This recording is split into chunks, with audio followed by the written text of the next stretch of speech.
और अगर आप अपने बच्चों को संस्कार नहीं दे पाए ना, तो कितना भी डिप्लोमा दिलवा देना, डिग्रियां दिलवा देना, पद पोस्ट उनको मिल जाएगी, क्या होगा इससे?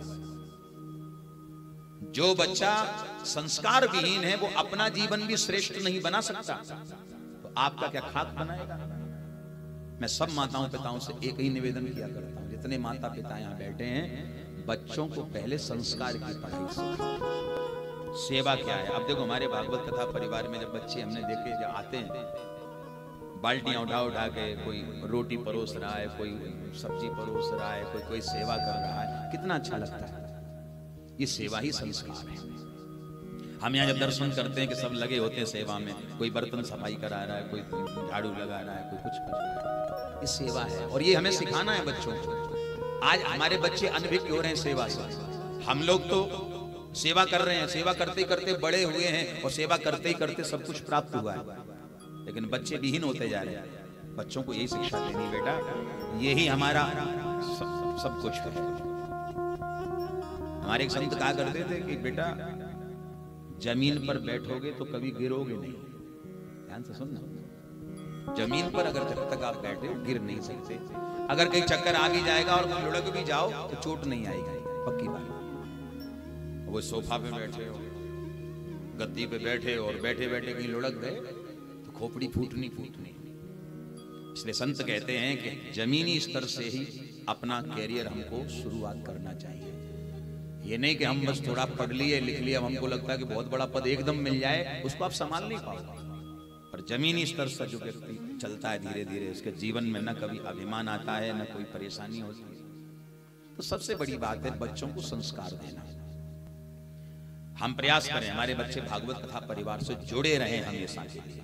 नुकसान उनका कुछ नहीं होगा, मैं गारंटी देता हूं, नुकसान नहीं होगा।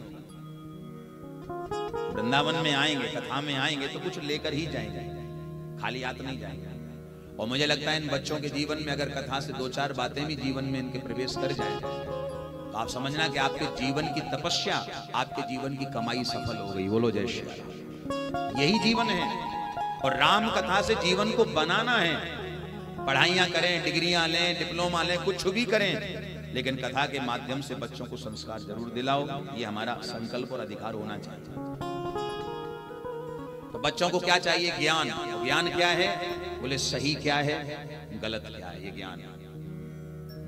ज्ञान वो नहीं है कि हमने पढ़ ली, इंग्लिश बढ़िया, साइंस में हम टॉप हो गए, फलाने हो गए। ये ज्ञान नहीं है, ये आपकी पढ़ाई है, पुरुषार्थ है, आपको करना पड़ेगा, जीवन चलाना है। लेकिन जीवन चलाते चलाते जीवन को यदि अच्छा बनाना है, जीवन को यदि सजाना है, तो क्या करना है? ज्ञान चाहिए। और ज्ञान क्या है?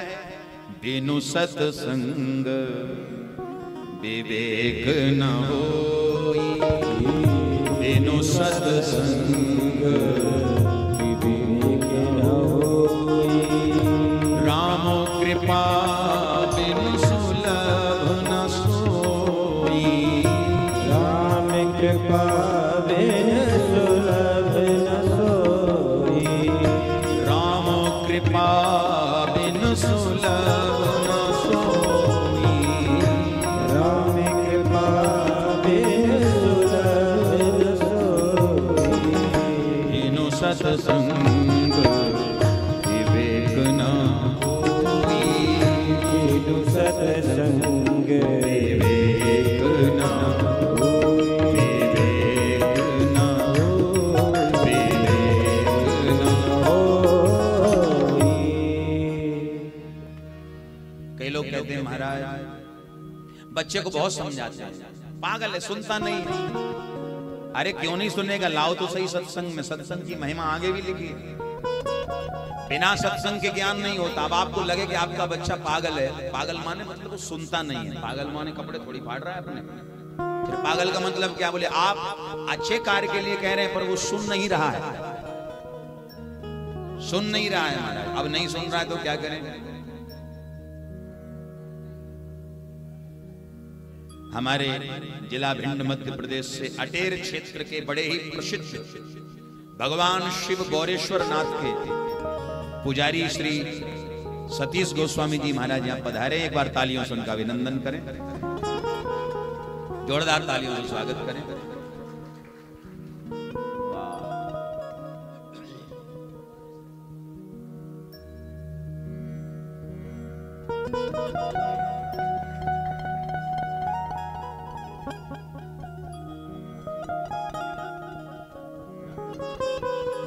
तालियों से स्वागत करें एक बार। तो आपको पता है जिस मंदिर से ये आए हैं, ये भी हमारा पीछा नहीं छोड़ते। अभी हरिद्वार में हम कथा कर रहे थे तो अचानक फोन आ गया, महाराज वो आप हरिद्वार में कौन सी जगह? हमने कहा ऐसे ही पूछ रहे हो। हमने बता दी जगह, सुबह वहीं खड़े, बोलो जय सिया राम।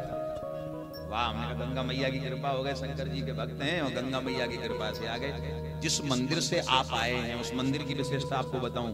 वहां मैंने एक बार भागवत कथा की थी, हजारों की संख्या में श्रद्धालुओं ने कथा का आनंद लिया था। लगभग 8-10 हजार लोग सुनने वाले होते थे। अटेर क्षेत्र तो भिंड जिले का माना हुआ क्षेत्र है। और मैं आपको बताऊं, वहां बताते हैं कि जो शिव जी का मंदिर बना है वो रात रात में बन के तैयार हुआ। एक रात में वो मंदिर बन के तैयार हो गया। और किसने बनाया आज तक कोई नहीं जान पाया। बोलो जय सिया राम। कई तो कहते हैं कि भूत प्रेतों ने मंदिर बना के तैयार किया, कई कहते हैं देवताओं ने बनाया। अब किसने बनाया ये तो शंकर जी ही जाने। चमत्कार ये है कि आज हम देख रहे हैं खाली ग्राउंड है और कल सवेरे आंख खुली है तो मंदिर बन के तैयार है। बोलो जय सिया राम। ऐसा वो सिद्ध स्थल है बोरेश्वर नाथ, भगवान शिव का। और वहां की विशेषता है कि वहां शिव जी पे चावल चढ़ाए जाते हैं, चावल। और बताते हैं कि बड़े बड़े सेठ लोग ट्रक भर भर के चावल भेजते हैं और चावल चढ़ाए जाते हैं पूरे बोरे के बोरे, लेकिन शिव जी का जो स्वरूप है वो आज तक ढक नहीं पाया। बोलो जय सिया राम।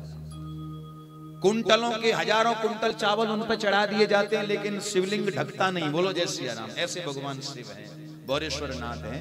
तो मैं बोरेश्वर नाथ को भी प्रणाम करता हूं और सरकार हमारे पधारे हैं, आपका भी बहुत बहुत अभिनंदन, स्वागत है।